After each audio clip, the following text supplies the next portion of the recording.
ストーリー、アメリカでの新しい生活。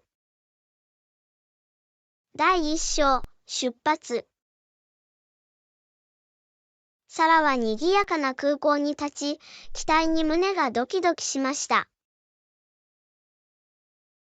彼女はパスポートをしっかりと握りしめ、チケットを再確認した。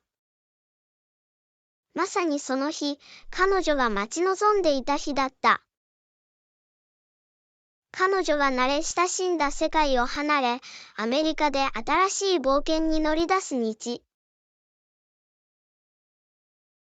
出発ゲートに近づくと、サラは涙ぐんだ両親がさよならを振っているのをちらっと見ずにはいられませんでした。彼らはいつも彼女の最大の支持者でしたが、彼女が夢を追いかける必要があることを理解していました。彼女は断固とした笑みを浮かべて背を向け、搭乗エリアに向かって最初の一歩を踏み出しました。空港は活気に満ちていて、あらゆる分野の人々が駆け巡っていました。サラは機内に席を確保し、興奮と緊張感が混ざり合った。客室乗務員は安全処置を行い、すぐに航空機は滑走路を滑走しました。飛行機が空に舞い上がると、サラは故郷がどんどん小さくなるのを見ながら窓の外を覗き込んだ。彼女は自分の快適ゾーンを離れようとしていましたが、世界の反対側で素晴らしいことが彼女を待っていることを知っていました。マイルを追うごとに、サラの期待は高まりました。彼女は映画で見たり、本で読んだりしたアメリカの都市を想像しました。彼女は自分が出会うであろう象徴的なランドマークや多様な文化を描きました。彼女はこの旅が彼女の人生を永遠に変えることを知っていました。飛行機が雲の間を航行する中、サラは目を閉じて、スムーズな旅と新たな出発の成功を祈る静寂の祈りを囁きました。彼女は課題が発生することを知っていましたが、正面から立ち向かう準備はできていました。時間はあっという間に過ぎ、すぐに船長は米国への降下を発表しました。飛行機が降下するにつれてサラの心臓はドキドキし、彼女は初めてアメリカの風景を垣間見ました。広大な都市と広大な国の光景に、彼女は畏敬の念と驚きでいっぱいになりました。飛行機が着陸すると、サラは興奮の高まりを感じました。これが彼女のアメリカでの新しい生活の始まりでした。彼女は持ち物を集め、深呼吸をして、飛行機を降りました。未知の世界を受け入れ、このチャンスのある土地で道を切り開く準備はできていました。チャプター2、空港への到着。サラはジョン・ F ・ケネディで飛行機を降りた。ケネディ国際空港、彼女は興奮して目を丸くした。賑やかな空港には、それぞれが独自の物語や夢を持つ世界中の人々でいっぱいでした。サラは標識に従い、入国審査場に向かいました。列に並んでいると、彼女は周りで話されている様々な言語を理解しました。空気は期待と新たな始まりへの期待に満ちていた。ついに、彼女が入国管理官に近づく番になりました。サラは緊張した笑みを浮かべて、パスポートと書類を手渡した。警官は友好的な態度で彼女を歓迎し、訪問の目的と米国に滞在する予定期間について尋ねました。サラは自信を持って答えました。彼女の声は決意に満ちていました。しばらくして、警官は彼女のパスポートにスタンプを押し、温かい挨拶とともに彼女に返送しました。サラの心は喜びで膨らんだ。彼女は正式に米国に入国しました。それは小さな勝利でしたが、彼女の新しい人生への旅において重要な勝利でした。サラは空港内を移動しながら荷物を取り出し、到着ホールに向かいました。彼女は見慣れた顔を探して群衆の中をざっと見た。人の海の中で、彼女はいとこのエミリーが熱心に手を振っているのを見つけた。彼らはしっかりと抱き合い、二人とも再会できて大喜びでした。エミリーはアメリカに数年間住んでいて、サラが落ち着くのを手伝うことを申し出ていました。彼らは一緒にエミリーのアパートに向かい、お互いの生活に追いつき、途中で話を共有しました。彼らがアパートに着くと、サラの興奮はピークに達しました。ここが彼女の本拠地であり、この広大で馴染みのない国での出発点でした。エミリーは彼女を案内し、近くの食料品店、レストラン、興味深い場所を指さしました。彼女はさらに、自分をサポートするためにあらゆる段階でそこにいることを保証しました。サラとエミリーは、お茶を飲みながら、今後数日間の計画について話し合いました。サラは新しい環境を探求し、仕事を見つけ、アメリカの文化に浸りたいと熱望していました。エミリーの指導により、彼女はこれから待ち受ける課題を乗り切ることができると確信しました。サラがアメリカに来た初日に日が沈むと、彼女は感謝と期待の気持ちを感じずにはいられませんでした。彼女はそれを成し遂げた。彼女はこのチャンスの国に到着し、無限の可能性に満ちた新しい章に着手する準備ができていました。そして、いとこがそばにいてくれたことで、彼女はこのエキサイティングな旅に出ているのは自分だけではないことを知りました。新しい家に落ち着く。ぐっすり眠った後、サラは新しいアパートの窓から差し込む朝日の明るい光に目を覚ました。そろそろ彼女の新しい家に落ち着き、それを本当に自分のものにし始める時が来ました。サラは蒸しコーヒーの入ったマグカップを手に、持ち物を開墾し始めました。彼女は服をクローゼットに丁寧に整理し、大切な記念品を棚に置き、新しい環境に親しみやすさを加えました。彼女が開墾した各アイテムは、思い出と心地よさを蘇らせました。近所を探検していると、サラはコミュニティの多様性と活気に驚きました。通りにはショップ、カフェ、公園が立ち並び、様々なバックグラウンドを持つ人々が集まり、それぞれがアメリカの生活のユニークなタペストリーに貢献していました。サラは貴族意識を感じずにはいられなかった。彼女の最優先事項は仕事を見つけることでした。サラは何時間もかけて履歴書を完成させ、説得力のあるカバーレターを作成しました。彼女はオンラインの求人ポータルを精査し、潜在的な雇用主に連絡を取り、キャリアフェアに出席しました。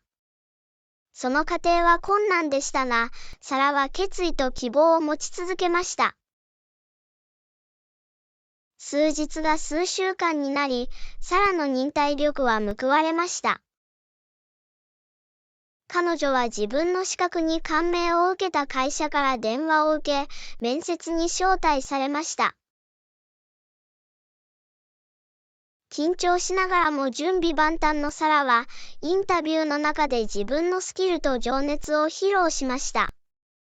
会社は彼女の可能性を認識し、彼女にポジションを提供しました。有頂天のサラはその仕事のオファーを受け入れた。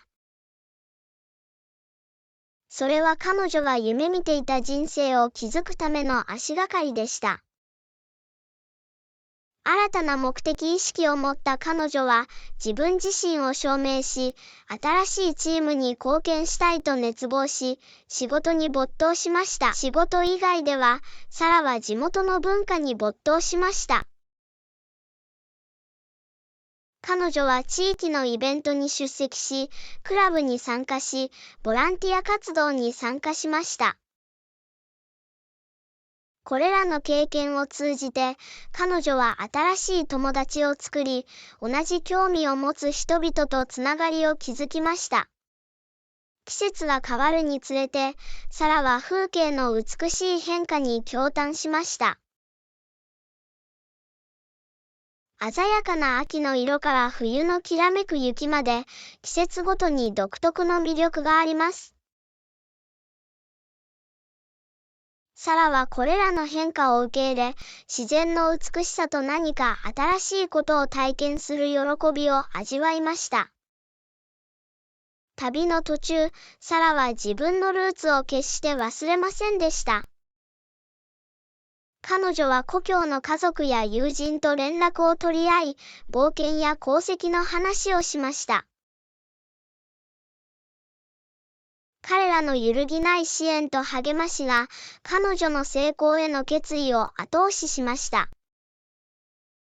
日を追うごとに、サラはアメリカでもっとくつろげるようになりました。そこは彼女が住んでいただけの場所ではなく、彼女の一部になっていたのです。彼女は有意義なつながり、キャリアの成長、そして貴族意識に満ちた人生を築いてきました。サラは居心地の良いアパートに座り、温かいお茶を飲みながら、これまでの旅を振り返りました。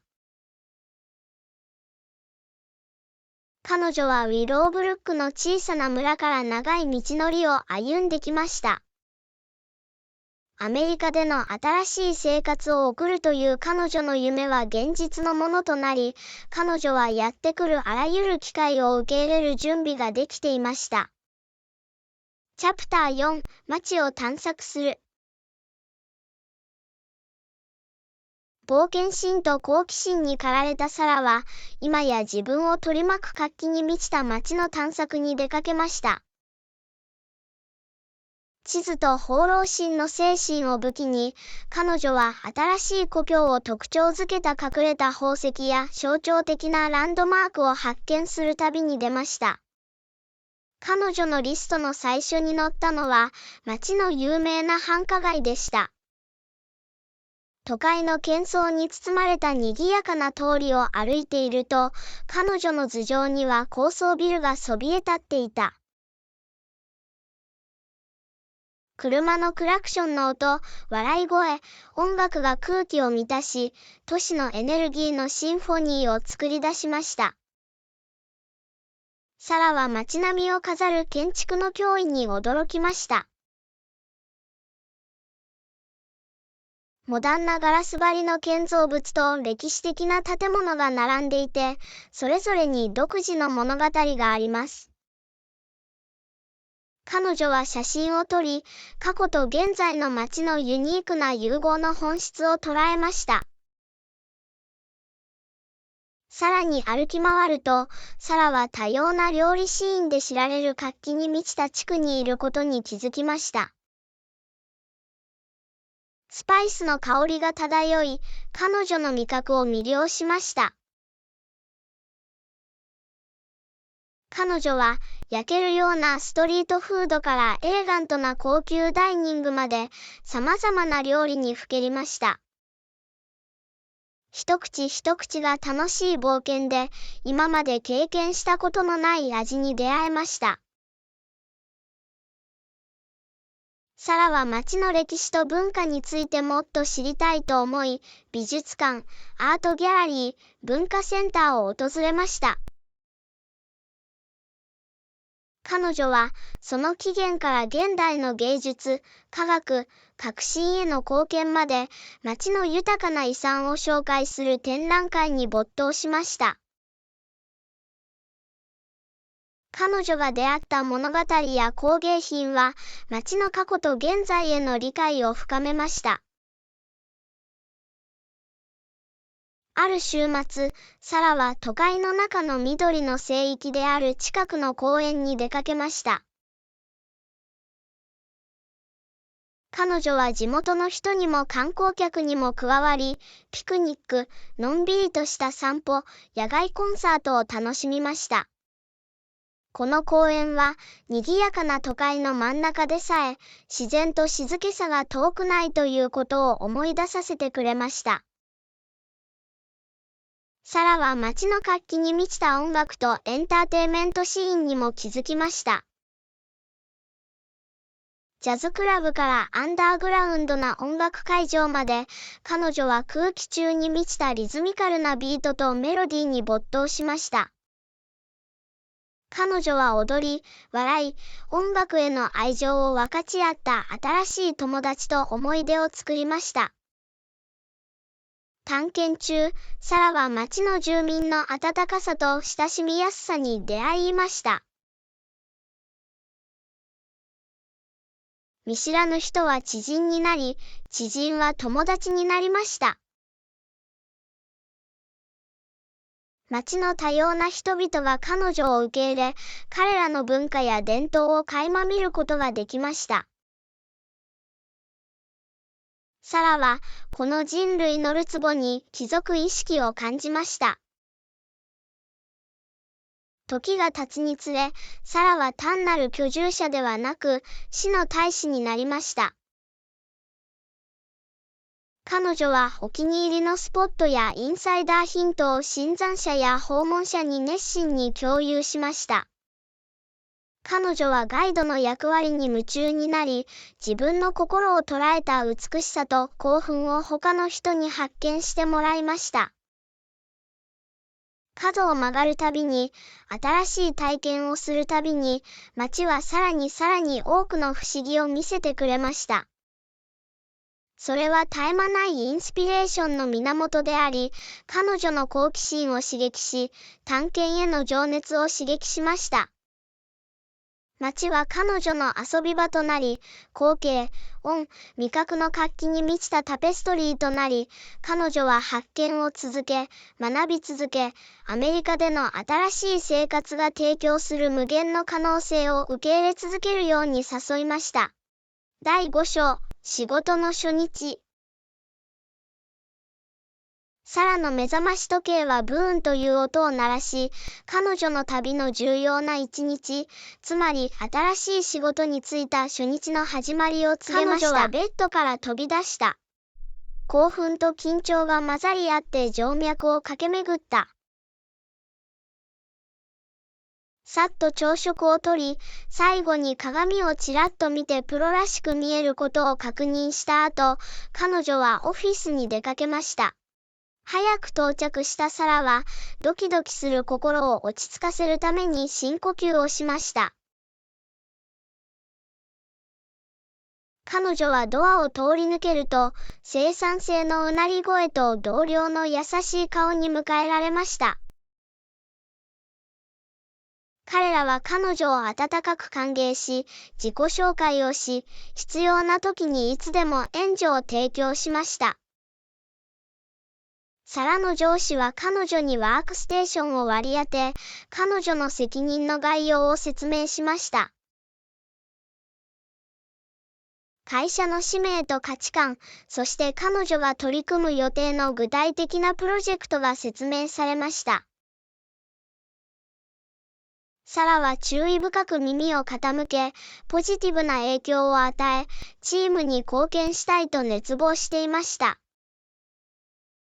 日が経つにつれ、サラは会社のシステム、プロセス、ツールに慣れてきました。彼女はオリエンテーションセッションやトレーニングワークショップに参加し、まるでスポンジのように情報を吸収していました。彼女の同僚は彼女の質問に答え、彼女の新しい役割の複雑さを乗り越えるように導いてくれました。サラは一日中、様々な部署の人々と出会いました。彼女は組織内の才能と経歴の多様性に感銘を受けました。コラボレーション、イノベーション、そして個人の成長を促進する環境でした。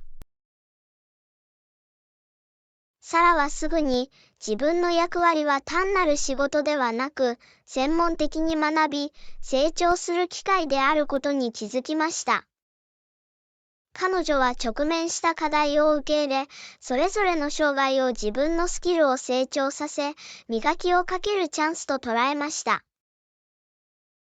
彼女は同僚からのフィードバックを求め、改善して有意義な貢献をしたいと熱望していました。昼食時、サラは同僚と一緒にオフィスのカフェテリアに行きました。何気ない会話と笑いの中で、彼女はつながりを築き、関係を築き始めました。彼女は共通の関心事を発見し、同僚の経験についてさらに学びました。オフィスカルチャーはインクルーシブで協力的であり、サラは新しいワークファミリーに帰属意識を感じました。一日が終わりに近づくにつれ、サラは仕事の初日を振り返りました。そこには情報、新しい顔、そして目的意識が詰まっていました。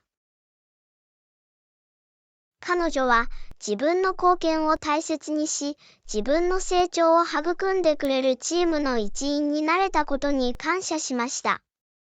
サラはオフィスを出て、歩みが軽くなり、元気を取り戻しながら街の通りを歩きました。彼女はアメリカに到着してからどこまで進んだかに驚いた。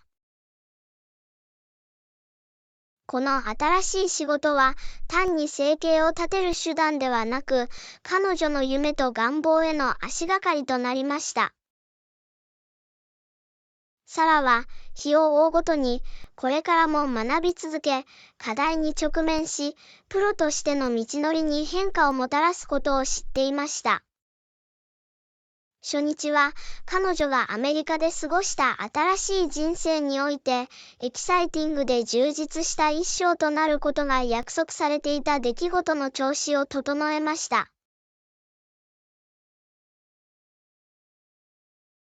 サラのアメリカでの生活は刺激的な機会に満ちていましたが、真の充実感は他者とのつながりからもたらされることを知っていました。それを念頭に置いて、彼女はソーシャルサークルを広げ、人生を有意義な方法で豊かにしてくれる新しい友達を作ることに着手しました。サラは自分の興味に合った様々な社交クラブや組織に参加しました。ブッククラブ、ハイキンググループ、地域奉仕団体など、彼女は志を同じくする人々と出会えるような活動を探しました。これらの経験を共有することで、サラは自分の情熱と価値観を共有する人々とのつながりを築きました。イベントや懇親会に出席することは、サラの日常の一部になりました。彼女は多様な背景や文化の人々と出会う機会を利用しました。共通の趣味や人生経験、新しい国での生活の課題や成功などについて話し合っていると、会話がスムーズに流れました。サラのオープンで親しみやすい態度は人々を魅了し、彼女はサポートと友情を提供してくれた友人のグループに囲まれていることに気づきました。彼らは一緒に街を探索し、新しいレストランを試したり、美術館を訪れたり、コンサートやフェスティバルに参加したりしました。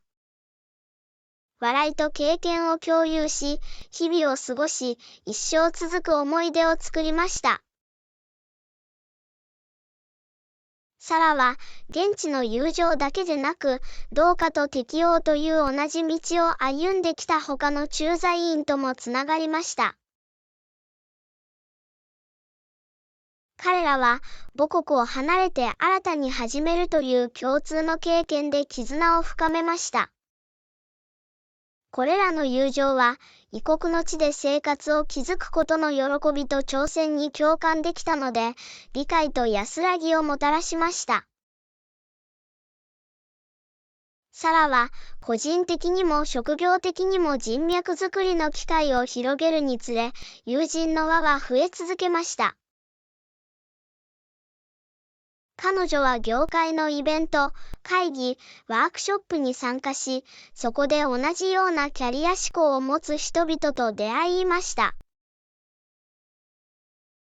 これらのつながりは、彼女の職業上のネットワークを拡大しただけでなく、共通の目標と野心に根ざしたより深い友情にもつながりました。体系的な活動以外でも友情が芽生えました。サラは新しい友達をディナーパーティー、ゲームナイト、ムービーマラソンに招待しました。彼らは話や笑い声、そして時折ホームシックになることさえ話してくれました。彼らは一緒に家から離れた自宅のような感覚を作り出しました。時が経つにつれ、サラは真の友情には境界がないことに気づきました。彼女の友達は彼女の親友となり、サポートシステムとなり、彼女が選んだ家族となりました。彼らは一緒に節目を祝い、困難な時期に指導を行い、文化の違いを超えた貴族意識を提供しました。新しい友達を作ることで、サラは人と人とのつながりの力と多様な視点を受け入れることの美しさを発見しました。彼女が培った友情の一つ一つが、彼女の人生に豊かさと深みをもたらし、彼女の視野を広げ、個人としての成長への挑戦となりました。サラは、笑い声と新たに築いた友情の温かさに囲まれて周りを見回すと、圧倒的な感謝の気持ちを感じました。彼女が始めた旅は、彼女を新しい国へと導いただけでなく、彼女の人生に欠かせない存在となった同志のコミュニティにもつながりました。友人たちがそばにいてくれたサラは、どんな困難が待ち受けていようと、勇気と回復力、そして自分が選んだ家族となった人々の揺るぎない支援を持って立ち向かうことを知っていました。第7章、文化の違いを受け入れる。サラは常に異文化に魅了されてきましたが、アメリカに移住したことで、多様性の豊かなタペストリーに浸る絶好の機会を得ました。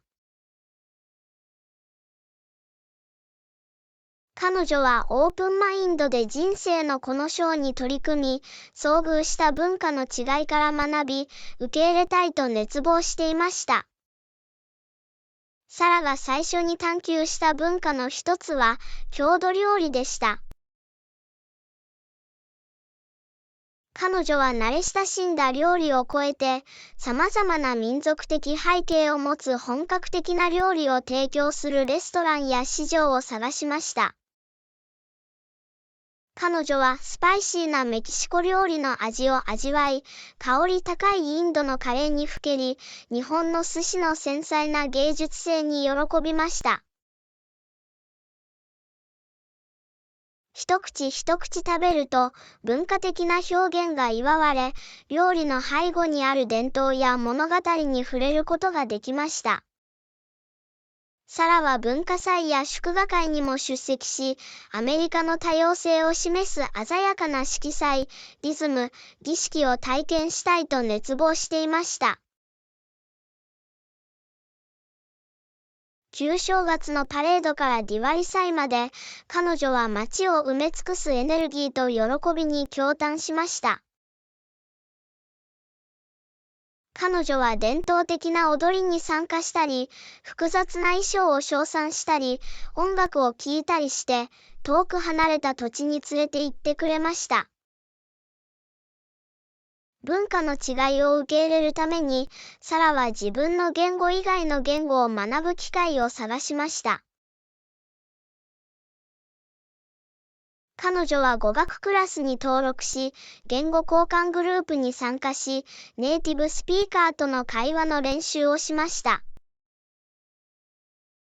これらの経験を通じて、彼女は新しい言語スキルを身につけただけでなく、異文化やコミュニケーションのニュアンスについての理解を深めました。文化の違いを受け入れるサラの意欲は、単なる観察にとどまりませんでした。彼女は様々なバックグラウンドを持つ個人との友情を積極的に探しました。これらのつながりを通じて、彼女は歴史、伝統、社会的慣習についての会話を交わしました。彼女は耳を傾け、質問をし、自分の経験を共有し、知識と理解の相互交換を促進しました。異なる文化の人々と関係を築いていく中で、サラは多様性の中で共通点を見つけることの美しさを発見しました。共通の価値観、夢、願望は文化の境界を越え、深く有意義なつながりの基盤を築きました。彼女は、違いがあっても、私たちはみんな、愛への欲望、受け入れ、帰属意識を共有していることを学びました。サラはまた、文化的認識とインクルーシビティの提唱者にもなりました。彼女は議論に参加し、ワークショップに参加し、異文化への理解と尊重を促進するイニシアチブに参加しました。彼女は多様性を受け入れることは単なる個人の旅ではなく、より包括的で調和の取れた社会を作るための集団的責任であることを認識しました。彼女の経験を通して、サラの世界観は広がり、人間文化の豊かさに対する彼女の認識は深まりました。彼女は文化の違いは恐れたり克服したりするものではなく、むしろ強さとインスピレーションの源であることに気づきました。アメリカ全土で織りなされた多様な背景と視点のタペストリーは、彼女の人生を豊かにし、視野を広げ、地球市民として継続的に成長するという挑戦を彼女に与えました。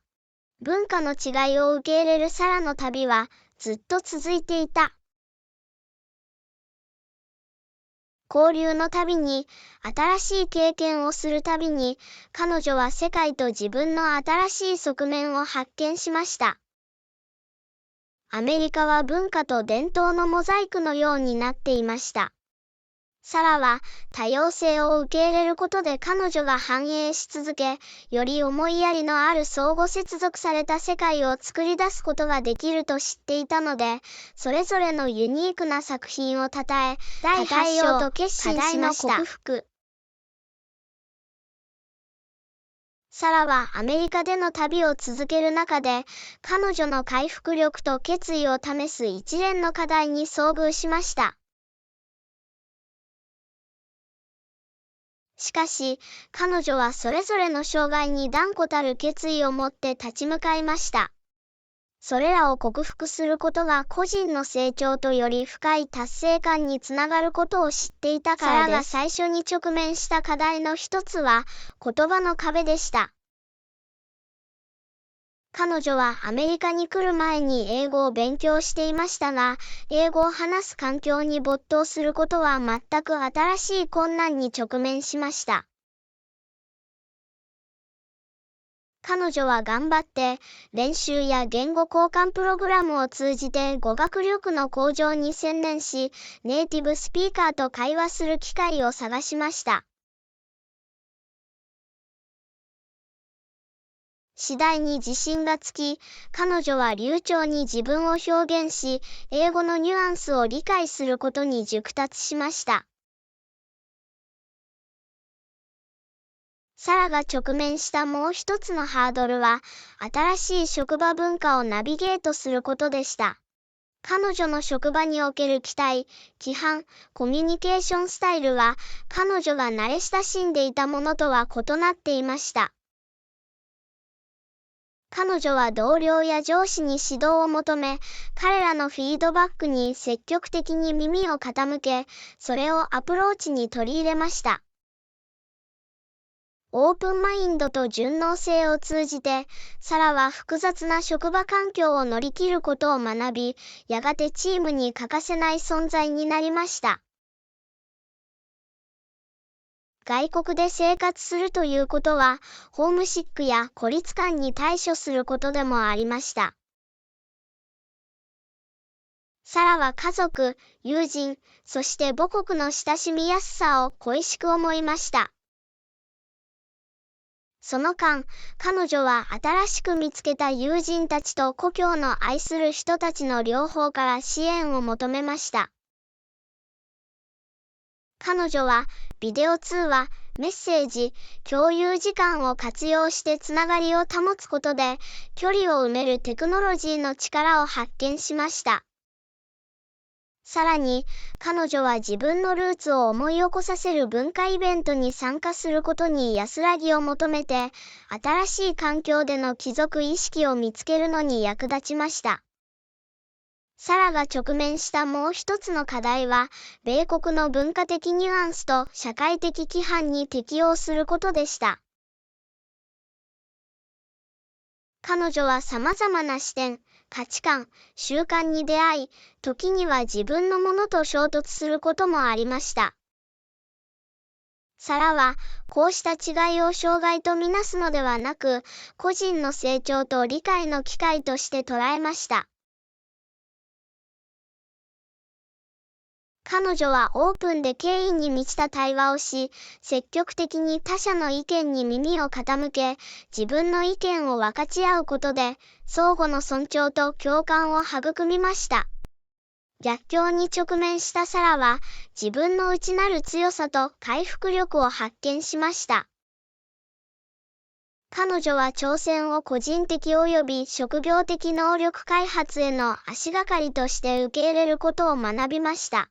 障害を乗り越えるたびに、彼女は自信をつけ、問題解決のスキルを磨き、どんな状況でも適応して成功する能力に対する信念を育みました。サラの経験は、忍耐力、そして前向きな考え方の重要性を彼女に教えてくれました。彼女はどんな旅でも挫折は避けられないことを理解していましたが、彼女の性格を定義したのはそれへの彼女の対応でした。それぞれの課題は、成長、回復力、そして自己発見の機会となりました。サラは自分の旅を振り返るうちに、直面した試練が、より強く、より思いやりがあり、共感できる個人になったことに気づきました。彼女は自分自身や他の人についての理解を深め、その過程で学んだ教訓に感謝しました。サラは決意を新たにし、今後さらに多くの課題が待ち受けていることを知り、将来を見据えました。しかし、得た教訓と経験を武器に、彼女は自分の道にあるどんなことにも立ち向かうことができると確信していました。彼女は揺るぎない精神で未知の世界を受け入れ、米国での個人的及び職業的成長の旅を続ける準備ができていました。第9章、アメリカの伝統を発見する。サラがアメリカでの生活に落ち着くにつれ、彼女はアメリカの伝統の豊かなタペストリーを発見しました。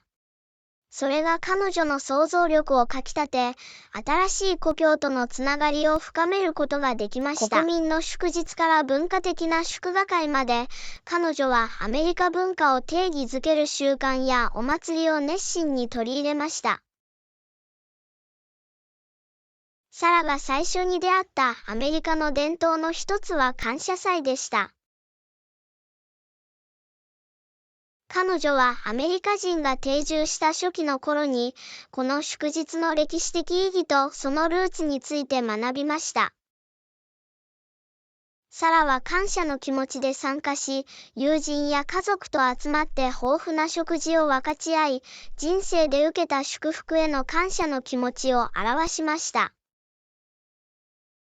サンクスギビング期間中の温かさとコミュニティの感覚は、さらに心に残る印象を残し、集まって共通の価値観を祝うことの大切さを思い起こさせました。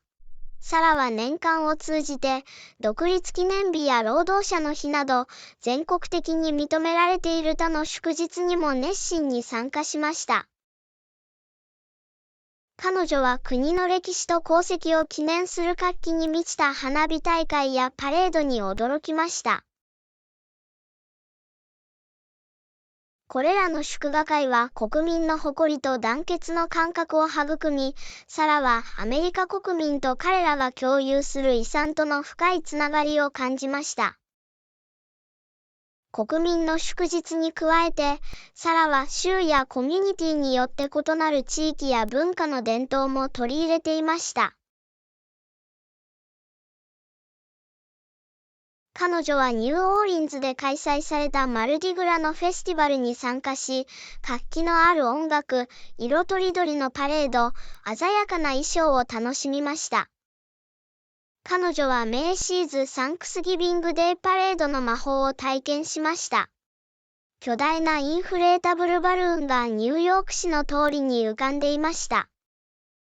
これらのユニークな伝統により、サラはアメリカ文化の多様な構造を探求し、国内に存在していた独特のアイデンティティを目の当たりにすることができました。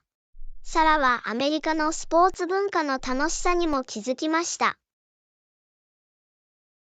彼女は野球の試合に参加し、ホームランを応援するスリルと、チームを応援するために集まるファンの友情を体験しました。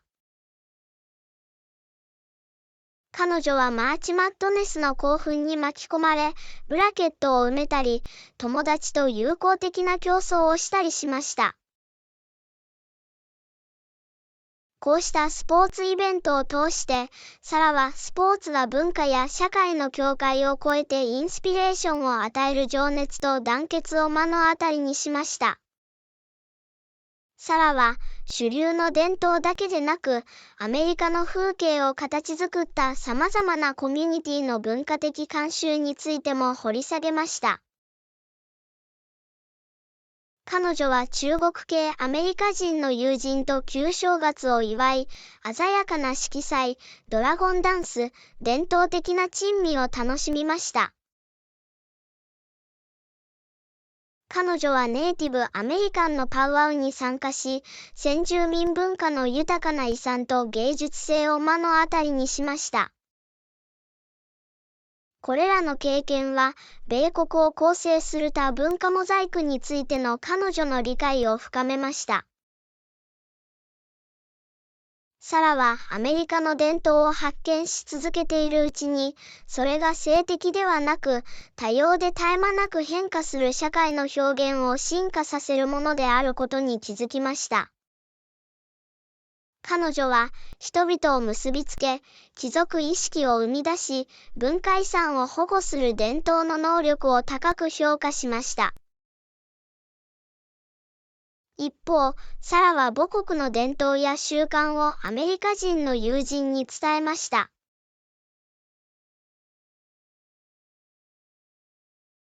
文化交流を通じて、伝統は特定の集団だけのものではなく、国境を越え、受け入れた人々の生活を豊かにする力があることに気づきました。サラが出会ったそれぞれの伝統は、彼女自身の物語の織り込まれた意図になりました。彼らは彼女に人類の相互関係、経験を共有することの力、そして多様な文化的表現を受け入れることの美しさを思い出させました。サラはこれからの数年間を見据えながら、自分の発見の旅はこれからも続くことを知っていました。探求すべきアメリカの伝統は数えきれないほどあり、それぞれが他者とつながり、多様性を祝い、彼女が現在故郷と呼んでいる国への感謝を深める機会を提供してくれました。彼女はオープンな心と好奇心を持って、アメリカの伝統を探求する中で、まだ展開していないショーを心待ちにしていました。第10章、自然の脅威を探る。サラの探検への情熱は文化体験だけにとどまりませんでした。彼女はいつも自然の美しさに魅了されてきましたが、アメリカは彼女が発見できる息を飲むような自然の脅威を数多く提供してくれました。旅のこの章では、そびえ立つ山々から手つかずの海岸線まで、この国の多様な風景を探索することに着手しました。サラが最初に遭遇した自然の脅威の一つはグランドキャニオンでした。縁に立って、層状に積み重なった岩層を眺めていると、彼女は畏敬の念に襲われました。キャニオンの絶大な大きさと雄大さに言葉を失い、自然界の力と美しさを思い出しました。彼女は円に沿ってハイキングし、カメラで息を飲むような景色を撮影し、周囲の静けさに浸りました。グランドキャニオンでの経験に触発されて、サラは他の象徴的な国立公園を発見する旅に出ました。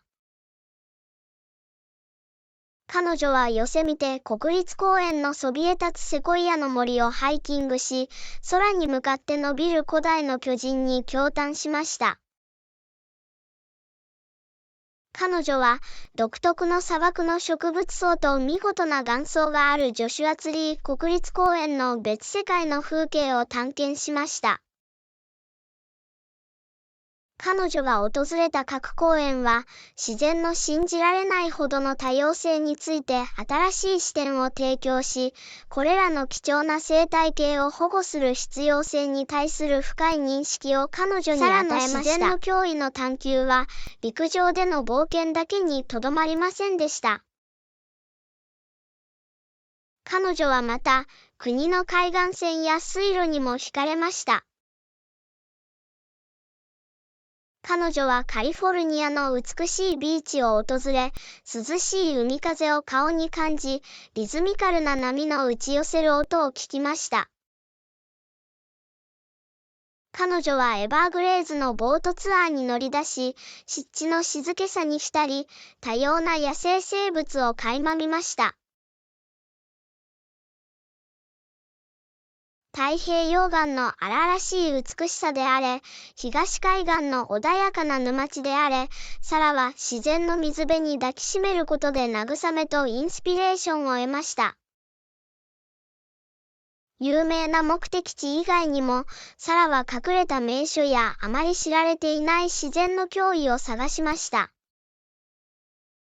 彼女はアンテロープキャニオンのユニークな岩層を探求しました。そこでは光と影の相互作用がシュールで優美な雰囲気を作り出していました。彼女はブライスキャニオン国立公園のフードゥーの中をハイキングし、何千年にもわたって風と水によって掘られた一風変わった形に驚嘆しました。これらの人里離れた発見により、サラは自然とのより深いつながりを築き、観光客のホットスポットの向こうに存在していた複雑な不思議を理解することができました。サラは大自然の世界に足を踏み入れると、環境保護の提唱者にもなりました。これらの自然の驚異の脆さと素晴らしさを目の当たりにしたことで、将来の世代のためにそれらを守りたいという彼女の願望が高まりました。彼女は清掃活動に参加し、保護団体を支援し、持続可能な観光の重要性について他の人々に教育しました。サラは、これらの自然の驚異を探求して楽しむことは、それらを保護し保護する責任と密接に関連していることを認識しました。冒険を重ねるごとに、サラの自然への愛は深まり、自然の驚異を探求することは美しい景色を見ることだけではないことに気づきました。それは地球と再びつながり、その広大さに慰めを乱し、地球の中での私たちの位置を認識する機会でした。自然は彼女の土台となり、すべての生物が相互に結びついていること、そして私たちが故郷と呼ぶ地球を育むことの重要性を彼女に思い出させてくれました。サラの旅が続くにつれ、彼女はアメリカの自然の驚異をもっと発見したいと切望するようになりました。ロッキー山脈の険しい山頂から北東部の手つかずの自然が残る湖まで、彼女はこの国の息を飲むような風景を探求するにあたり、まだまだ書くべき章が無数にあることを知っていました。心に冒険心と自然界への深い敬意を抱いた彼女は、旅の次の章を心待ちにしていました。そこでは、待ち受けている不思議からインスピレーションを受け続けるでしょう。第11章、アメリカ料理の味。サラはアメリカで旅を続けるうちに、この国の食環境は文化のタペストリーと同じくらい多様で活気に満ちていることに気づきました。それぞれの地域では、独特の風味、食材、伝統料理が提供され、それが彼女の味覚を刺激し、アメリカ料理に対する彼女の理解を深めました。サラの料理の探求は、アメリカのコンフォートフードの代名詞であるクラシックな料理から始まりました。彼女は近所の食堂でジューシーなハンバーガーとサクサクのフライドポテトの贅沢な美味しさを味わいました。彼女は地元のスモークハウスでスモーキーソースをかけたバーベキューリブのピリッとした甘さを味わいました。そして彼女はマカロニとチーズのクリーミーでコクのある味わいにふけりました。これは懐かしさと温かさを感じさせる愛されている定番のマカロニとチーズです。料理の域を超えて、サラはアメリカ料理界に点在する地域料理の宝を発見しました。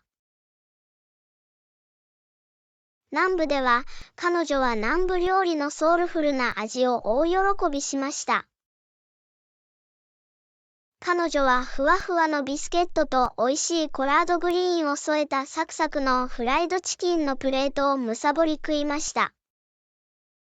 彼女はルイジアナの濃厚でボリュームたっぷりのガンボを試食し、スパイスとシーフードの複雑なブレンドを味わいました。北東部では、サラは美味しいシーフードを堪能しました。彼女は柔らかいアサリとジャガイモがたっぷりいったクリーミーなニューイングランドのクラムチャウダーを味わいました。彼女はバターを塗ったトーストしたパンにジューシーなロブスターの肉を挟んだロブスターロールを食べました。一口食べるたびに海の新鮮さが感じられ、彼女は沿岸料理の伝統に深い感謝の念を抱きました。南西部に旅したサラは、活気に満ちたスパイシーなテックスメックス料理を探求しました。彼女は、柔らかい焼肉、ピーマンと玉ねぎのソテー、温かいトルティーヤを添えた、焼きたてのファヒータのプレートの厚さを味わいました。彼女はピリッとしたソースをまぶした安っぽいエンチラーダの心地よい一口に喜んだ。メキシコとアメリカの味の融合は、南西部ならではの料理体験を生み出しました。サラはアメリカ中を旅する中で、アメリカ料理の本拠地であった国際色豊かな味のるつぼにも気づきました。彼女は、この国の多様な移民コミュニティを反映した、世界中の風味豊かな料理を食べました。彼女はスパイシーなインドカレーの味、日本の馬味豊かな巻き寿司、そして中東料理の香ばしいスパイスを楽しんだ。一口一口食べると、アメリカ料理を形作ってきた文化の融合の証でした。サラは、伝統的な料理だけでなく、アメリカのダイニングシーンを定義づける新たなトレンドや革新的な創作料理も探求しました。彼女はファームトゥテーブル運動を受け入れ、地元で調達した季節の食材を使った料理を味わいました。職人技が光るチョコレート、手作りチーズ、ショーロットのクラフトビールに舌鼓を打ち、アメリカの生産者の創造性と職人技を際立たせました。サラは料理の旅を通じて、食べ物は単なる栄養ではなく、歴史、文化、そして人間の経験を反映したものであることに気づきました。彼女は情熱的なシェフや家庭料理人に出会い、創作料理を通して自分たちのストーリーや伝統を共有してくれました。彼女は食べ物には人々を結びつけ、文化的な隔たりを埋め、大切な思い出を作る力があることを学びました。旅の次の章に目を向けるサラは、まだ数えきれないほどの味や料理の冒険が待ち受けていることを知りました。彼女は待ち受けていた郷土料理、隠れた一品、そして新たなフードシーンを探求することを心待ちにしていました。心を開いて、お腹を空かせた彼女は、一口ずつ美味しいアメリカ料理を探求し続ける準備ができていました。第12章、祝日を祝う。サラはアメリカを旅するうちに、歴年に点在する祝日のお祝いの活気に満ちたタペストリーに没頭するようになりました。大切にされてきた伝統からお祝いの集まりまで、どの祝日もアメリカの人々とつながり、これらの特別な機会がもたらす喜びと一体感を体験するユニークな機会となりました。サラがアメリカの祝日を探求するきっかけは、元旦に訪れたワクワク感とリフレッシュ感から始まりました。彼女はニューヨーク市のタイムズスクエアで大勢の飲み騒ぐ人たちと合流し、真夜中に象徴的なボールが落ちて、明かりと紙吹雪の光景で新年の幕開けを告げました。彼女は新たなスタートと個人的成長の精神を受け入れ、決意を固めました。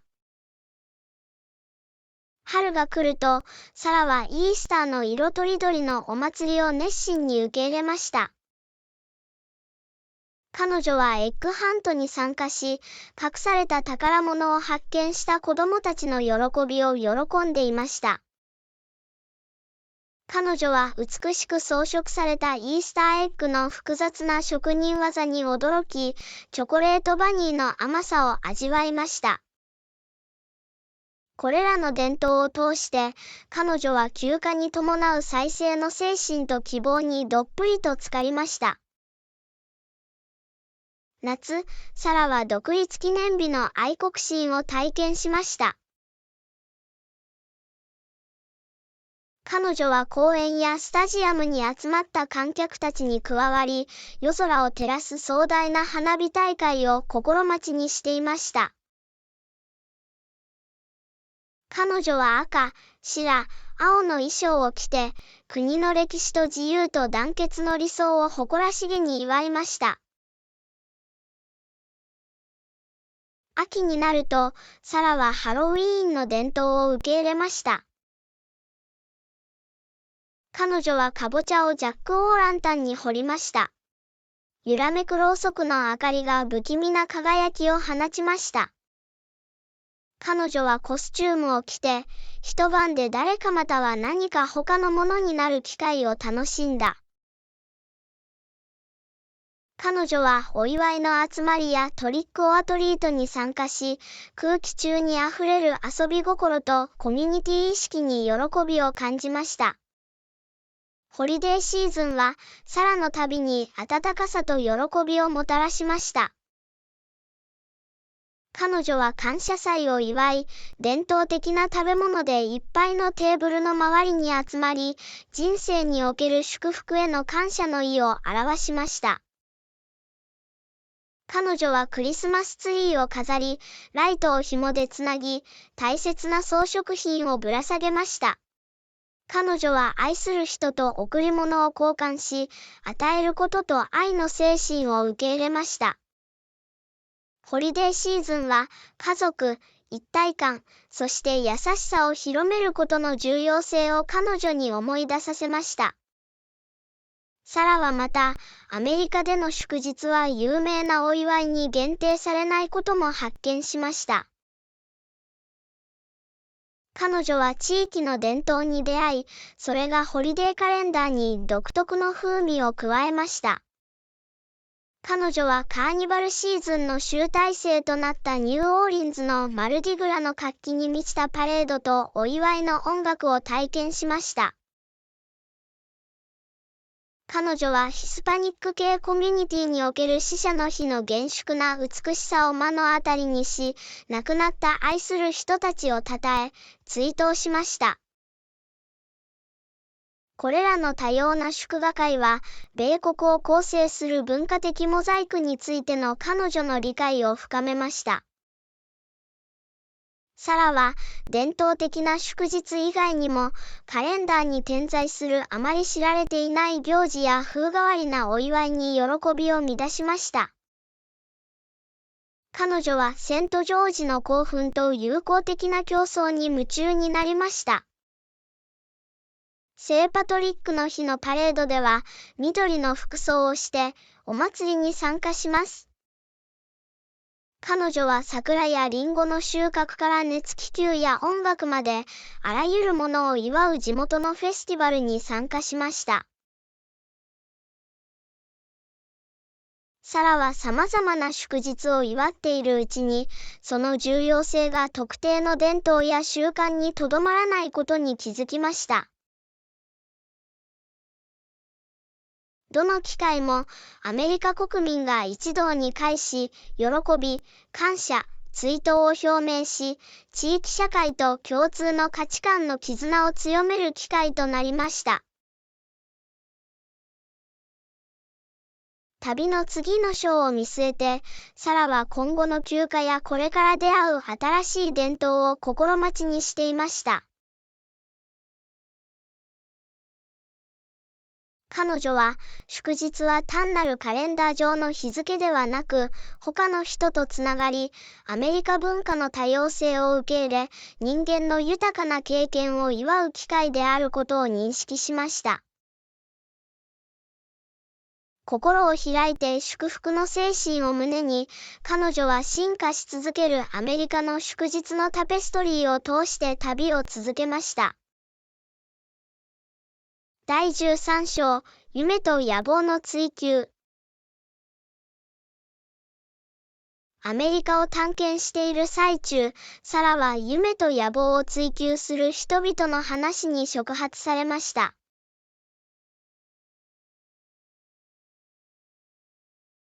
意欲的なアーティストや起業家からイノベーターや先見の明のある人まで、彼女はアメリカンスピリットを定義する決意の力と情熱の追求を目の当たりにしました。サラはハリウッドの賑やかな通りで俳優志望者に出会いました。そこではスターになるという夢が街の構造に織り込まれていました。彼女はオーディションに参加し、エンターテインメント業界で成功しようと努力する人々の生々しい才能と揺るぎない献身を目の当たりにしました。彼女はレジリエンス、拒否、そして彼らの技術に対する揺るぎない信念についての彼らの話を聞きました。シリコンバレーの中心で、サラは革新と野心の中心に出会いました。彼女はアイデアを現実に変え、画期的なテクノロジーや企業をゼロから構築している起業家に会いました。彼らの絶え間ない進歩の追求とリスクを冒そうとする彼らの意欲は、彼女に畏敬の念を抱かせ、人間の想像の領域にある無限の可能性を思い出させました。サラはまた、創作活動に心と魂を注いだアーティストにも出会いました。彼女は画家、彫刻家、作家、音楽家がビジョンを実現したギャラリーやスタジオを訪れました。彼女はアートを通して自分の心の奥底にある考えや感情をさらけ出すために必要な脆弱性と勇気を目の当たりにし、これらの表現が他の人に与える影響に驚きました。サラは無双家や達成者の物語を深く掘り下げていくと、夢や野心を追求することにはしばしば課題や挫折が伴うことに気づきました。彼女は逆境に正面から立ち向かい、障害を乗り越え、逆境に立ち向かう人々に会いました。彼らの話は、成功は必ずしも直線的ではなく、失敗はしばしば偉業を達成するための足がかりであることを思い出させてくれました。出会った物語に触発されて、サラは自分の夢と野望について考え始めました。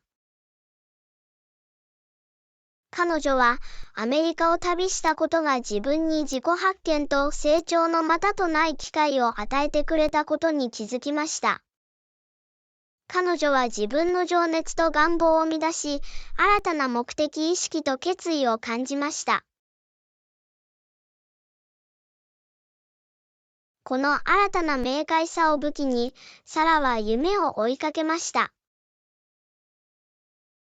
彼女はアートクラスに入学し、創造性をキャンバスに流し込ませました。彼女は自分の考えや経験を言葉にして小説を書き始めました。彼女は自分の情熱を共有する志を同じくする人々とつながり、スターに手を差し伸べるよう励ましてくれる支援コミュニティの一員になりました。サラは、夢と野心を追求するには献身、努力、そして回復力が必要であることを理解していました。しかし彼女は、旅そのものが目的地と同じくらい重要だという考えも受け入れました。その過程で、彼女は小さな勝利を祝い、失敗から学び、自分の新しい一面を発見しました。サラは旅を続けるうちに、夢や野望は特定の分野やキャリアパスに限定されないことに気づきました。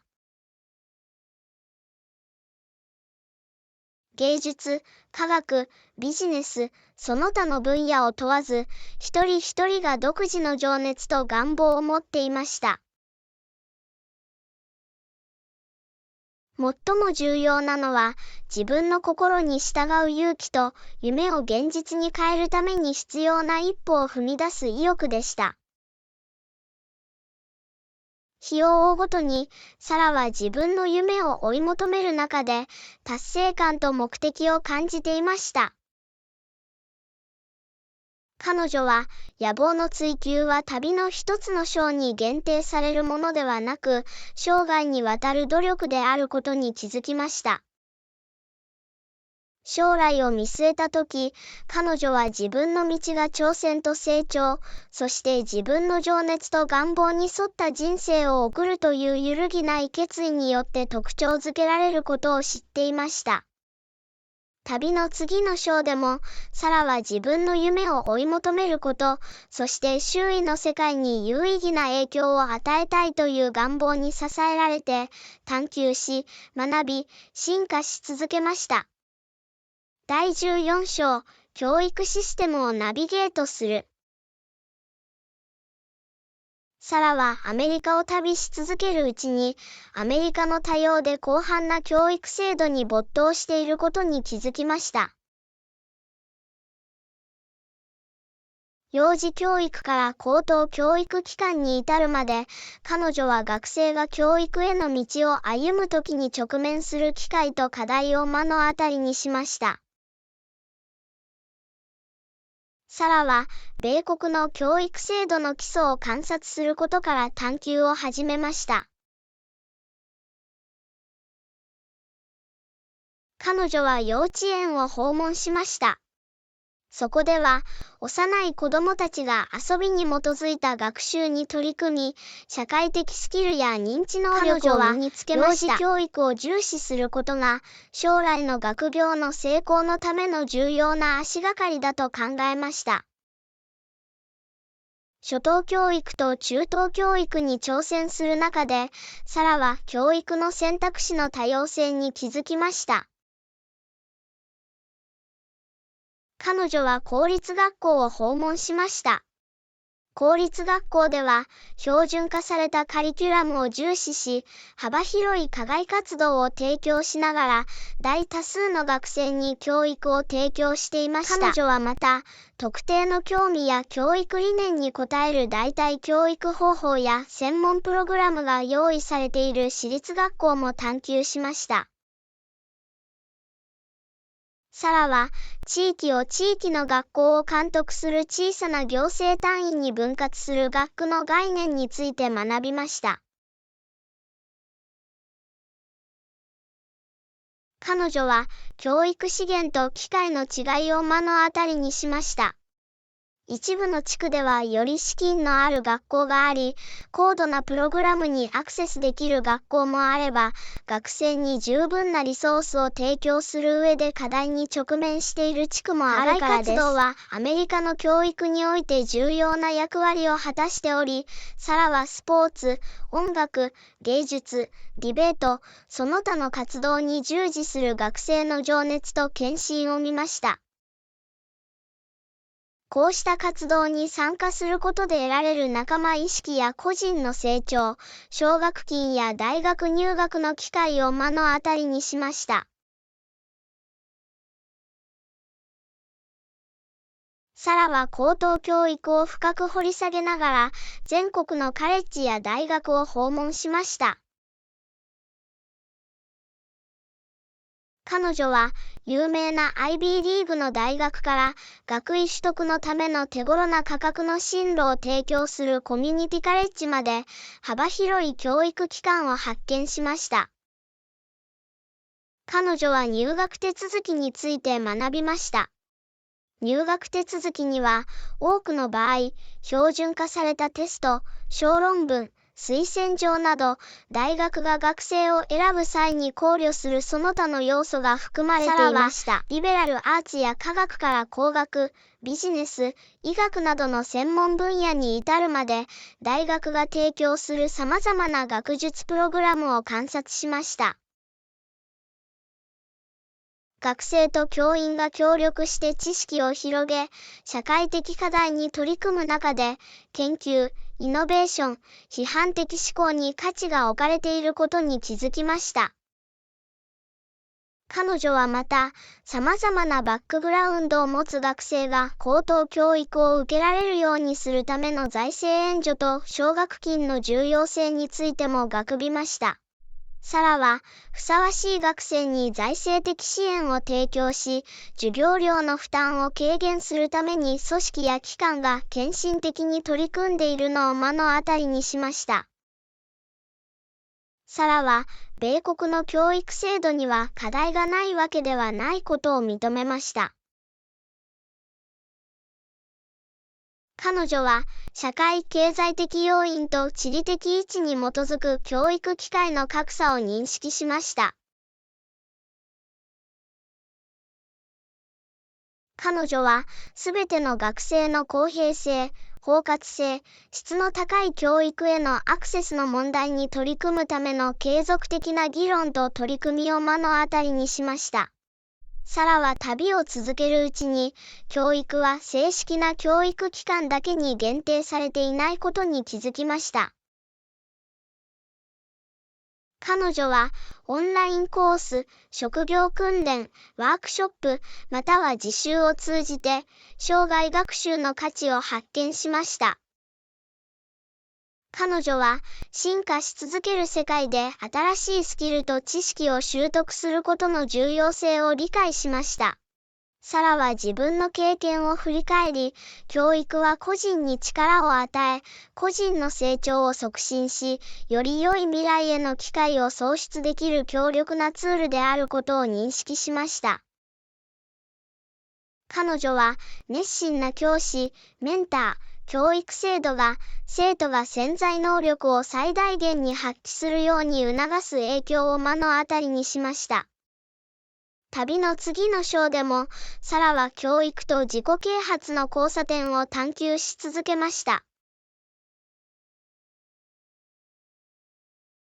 彼女は教育の分野で変化をもたらしている人材を探し求め、米国の多様な教育環境をナビゲートしながら学び、成長し続けました。